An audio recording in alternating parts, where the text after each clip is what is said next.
Yeah, hi. Hello. Hi, what's your name? Rajiv from Gogitech. Yeah, Very good to see you, Rajiv. thank you. From Gogitech. I have a YouTube channel. Okay, wonderful. Why don't you Thank come you. here, Rajiv? Come next. Sure. Thank you. Hi, Sheikh. Hi, Abhishek. How are you? All of you are mic'd up here. I mean, seriously, you're putting me under serious pressure. Sir, you are being recorded, just telling me, with these glasses. So, Oh, really? Oh, you got the Ray-Ban. Okay, the meta glasses. Excellent. Okay, great. So we've got, what's your name again? Rajiv from Gogitech. Yeah. Rajiv, Nitin, Abhishek, Alisha, Naman. So we've got any more of you? yeah, Kunal from Ganik Nagar. Hi Kunal, how are you? Good to see you. You're all formally dressed up. Okay, you guys shoot. Why don't you sit down? What's your name again? Rajiv. It's okay, please. Please. I feel better. Thank you. I'm not a sitting kind of guy. Thank you very much. Okay. So India Mobiles Congress has become more of a pan-Asia mobile congress, or if I may say, a pan-global mobile congress. And why is that? The envisioning of the mobile congress that Prime Minister had and the telecommunications sector 11 years ago has really paved the way for India to become a telecom, not only a telecom guru, but really a telecom market. The fact today that we have from 250 million internet subscribers to 970 million internet subscribers, from 60 million broadband subscribers to 944 million broadband subscribers, from 850 odd million mobile subscribers to 1.2 billion mobile subscribers, right? And if we were to categorize nations across the world not on the basis of population, but if we were to categorize nations across the world on the basis of digital capability and digital nations, then we would be the third largest digital nation at 974 million internet subscribers and 1.2 billion mobile subscribers.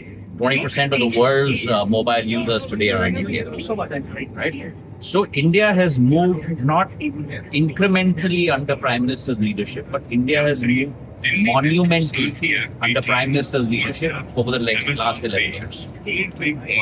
So with that in mind, this year we thought of IMC becoming not a local event anymore, but a global event, which is why first the physical location has been moved from Bharat Mandapam to Yashobhoomi.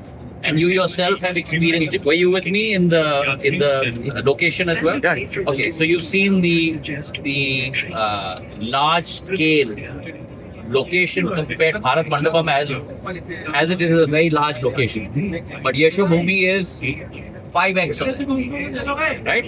So when you see this, you look at one of those expo destinations of the world, whether it's Germany or in the US, in Vegas or something like that. That's the scale of Yashobhoomi. So that talks to you about the fact that the Indian telecom sector has arrived. Full value chain, start from semicon and end up into applications, AI, ML, IoT, all of that sort of stuff. That's the value chain that we're talking about. So this year it's our aim that we will have close to over about 150,000 visitors. We'll have people coming from 150 plus countries. Okay, you'll have 7,000 official delegates, over 400 companies exhibiting across the world, and hopefully about 1,600 use cases of 5G and 6G. Okay, so that's the scale that you're talking. That's the platform that we're talking about. Now, within this platform, we're looking at 6 value-added events. And I'm going to go through each one of those with you. So the first is the Bharat 6G Alliance Symposium. So India is not 5G ready, but India is now getting 6G ready, which is why I say what I say every time, that India walked behind the world on 4G, walked with the world on 5G, but we're ready to lead the world on 6G, right? So this 6G Symposium is going to be spearheaded by the B6GA. The Bharat 6G Alliance, which was founded by PM in 2022 with the vision of Bharat 6G Alliance. The second is going to be on a AI session. So an international AI session that's going to be set up for all the application and use cases of artificial intelligence. The third is going to be a session on cybersecurity. And as we saw that when you come up with a service, there are billions of people that use it productively, but there are a minority of people that use it destructively as well. So we've got to create those firewalls to be able to protect our consumers. So there's going to be a session on cybersecurity. So that's the third session. The fourth is going to be a session on the satellite systems in India and the fact that we are now ready to execute. So the regulatory system has been set. We are now going to be on the execution pathway of SATCOM. So that will be the fourth session. The fifth session is going to be on IMC Aspire. So we will have 500 startups and 300 venture capitalists, private equity players, and all of those. So it's a little bit of a quote unquote, a little bit like a Shark Tank, right? We're gonna bring together a marketplace between startups as well as those who possibly fund them if their pitch is something that's worthwhile. Press the emergency. And the sixth is looking at a global startup competition in India. And from this global startup competition in India, we're going to select 15 companies that will represent India in the global startup competition, which will vie for $1 million funding first round. And so 15 of them will be chosen through the IMC 2025. So net IMC 25 is global. IMC 25 is looking at the whole value chain. IMC 25 is a culmination of Prime Minister's vision across BharatNet, Digital Bharat Nidhi, More details, please. evolution of the Indian 4G stack, execution of 5G, and putting in place a system of 6G, which will hopefully secure what is our goal, 10% of the patents of 6G and 3GPP and IP. Will there be a Starlink booth as well? You talked about the satellite. That's up to every company. Our platform is open for every company to come and exhibit.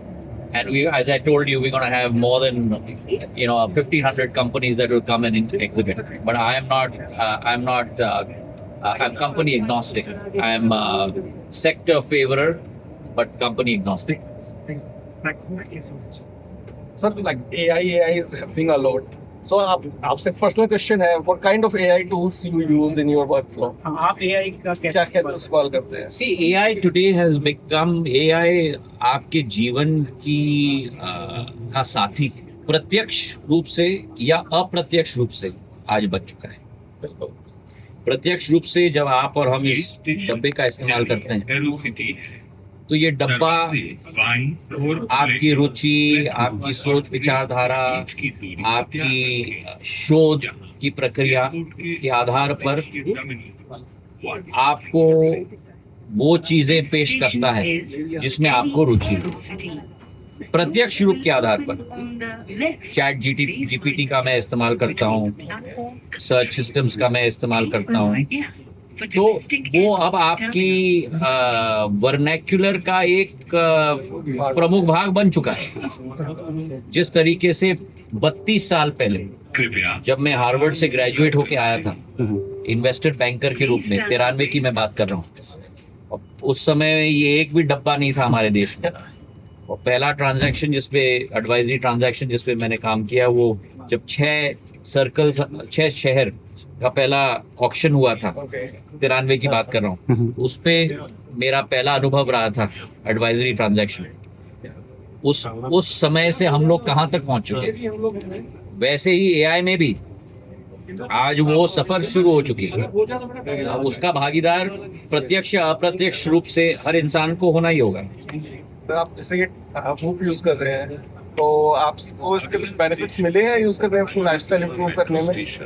देखिए क्या है कि हर tool का इस्तेमाल मनुष्य को केवल अपनी रीडिंग और आउटपुट के लिए केवल, लेकिन जो आपने कहा इसमें आप सुधार कैसे ला सकते हैं, इसके लिए भी जरूरत है। बहुत सारे लोग ऐसे टूल्स का इस्तेमाल करते हैं अपने आप को मेजर करने के लिए, पर मेजर करने के अलावा ये सुझाव भी आपको देता है कि आप अपने आप को तरक्की के रास्ते पे कैसे आप ले जा सकते हैं। तो उदाहरण के तौर पे मैं ये केवल वर्कआउट मेजरमेंट के लिए नहीं इस्तेमाल करता। हाँ, आपने कितनी कैलोरीज बर्न की, आपका वर्कआउट कैसा रहा, कितने बार हफ्ते में आपने वर्कआउट किया, किस तरीके का वर्कआउट किया। मैं अलग तरीके का वर्कआउट करता हूँ हर दिन या जिस दिन भी मुझे समय मिले करने के लिए। बस उससे ज्यादा महत्वपूर्ण है आपकी नींद। मनुष्य इस बात से अवगत नहीं है कि फिटनेस का रहस्य और लंबी जिंदगी का रहस्य केवल अपने वर्कआउट के आधार पर नहीं, पर अपने नींद की क्वालिटी के आधार पर होता है। क्योंकि शरीर को वो समय चाहिए अपने आप को रिबिल्ड करने, और ये आपकी क्वालिटी ऑफ स्लीप, गुणवत्ता, आपकी नींद की जो गुणवत्ता है उसका भी आउटपुट आपको देता है।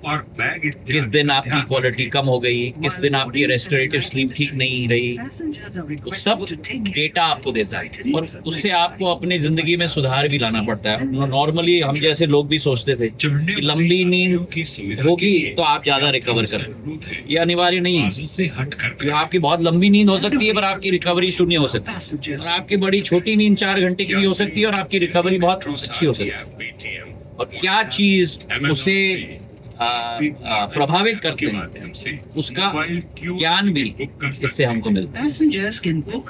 ओवरऑल आपको क्या लगता है कि इंडिया के चैलेंजेस क्या हैं अभी यहाँ से जहाँ तक हम आ गए हैं, इसके आगे हमें अगर और बेहतर होना है, चाहे वो तो मैं आपको जो प्रधानमंत्री जी का जो वक्तव्य है मैं उसी से शुरू करूंगा कि हर चुनौती को अवसर में हमें बदलना।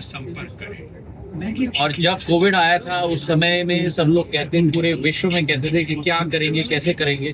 प्रधानमंत्री के नेतृत्व में भारत ने उस चुनौती को अवसर में परिवर्तित कर दिया। India AI mission 10,000 crore, India semiconductor mission 75,000 crore, जिस सेमीकॉन क्षेत्र में अब 10 लाख करोड़ का निवेश हो चुका है। फैब्स आपके बढ़ रहे हैं जो आप और हम जैसे लोग कल्पना नहीं कर सकते थे, जो ताइवान में बनता है, दूसरे देशों में बनता है, हम कल्पना नहीं कर सकते भारत में फैब बनेगा। आज गुजरात से लेकर मेरे उत्तर पूर्वी क्षेत्र में आसाम में फैब स्थापित हो रहे हैं। ठीक है, तो भारत अब प्रधानमंत्री जी के संकल्प के आधार पर उस समूचे वैल्यू चेन में स्थापित हो चुका है।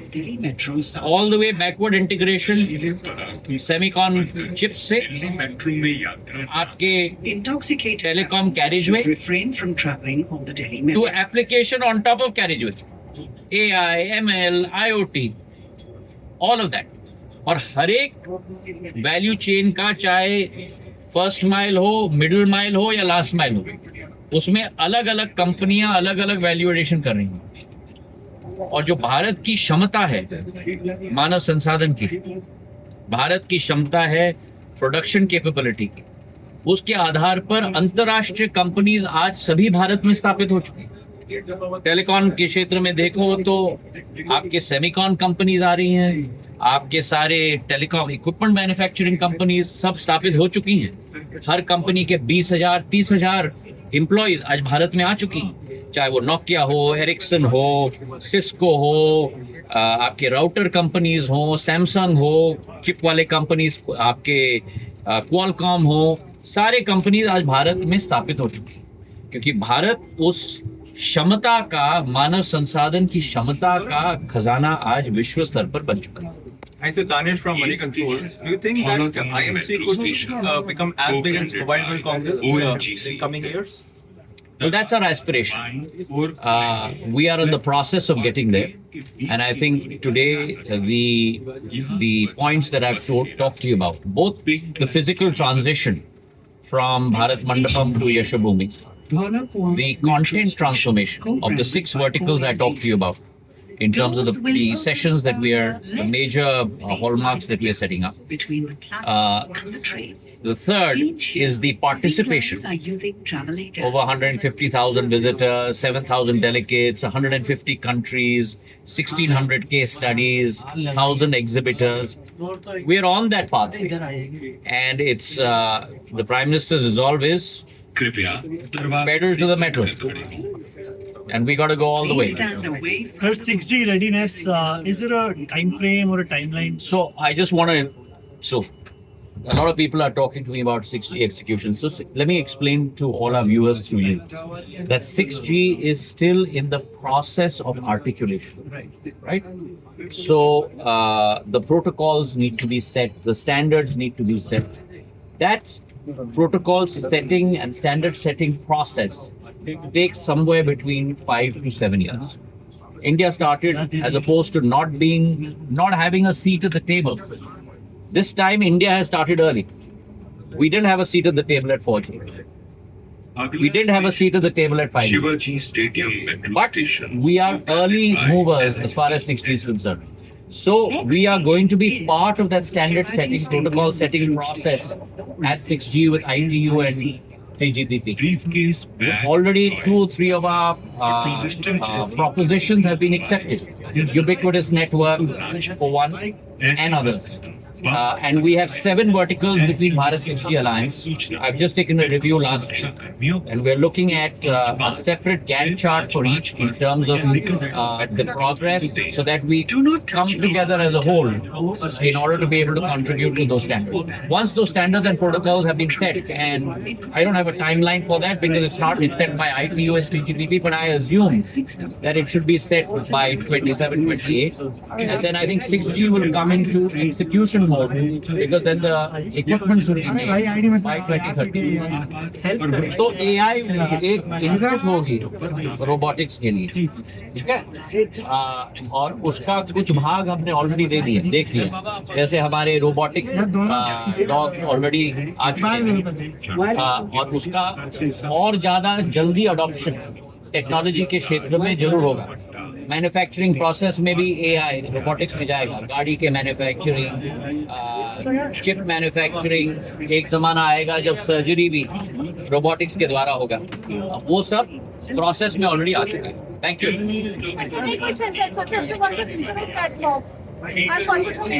The future of SATCOM is that the pathway is already put in place. The regulation is in process. The licensing regime is going to be in process soon. And we've already given out 3 SATCOM licenses. I'm very confident that our market should double in the next couple of years. BIS is asking to establish license category. BIS is asking to establish license category for SATCOM. That's something that's going to be discussed by TRAI.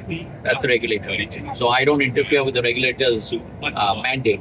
Thank you, sir. So use case scenarios of 6G, what is the government thing in terms of what are the real world applications? As I told you, you're jumping the gun. I think first the standards and protocols of 6G need to be put in place. Once those are put in place, there are going to be multifarious use cases of 6G. You're already seeing that with AI, with a lot of holograms, surgical processes, a lot of that. Today is the time to talk about 5G use cases, and you're going to see a lot of exhibit of that in the exhibition. Okay, thank you. Thank you. Sir, please have a seat. Thank you. Great interacting with all of you. Thank you. Again. Nitin, Rajiv. Rajiv, Thank you. you don't need to take your name again. And where's my half? Okay. Kunal.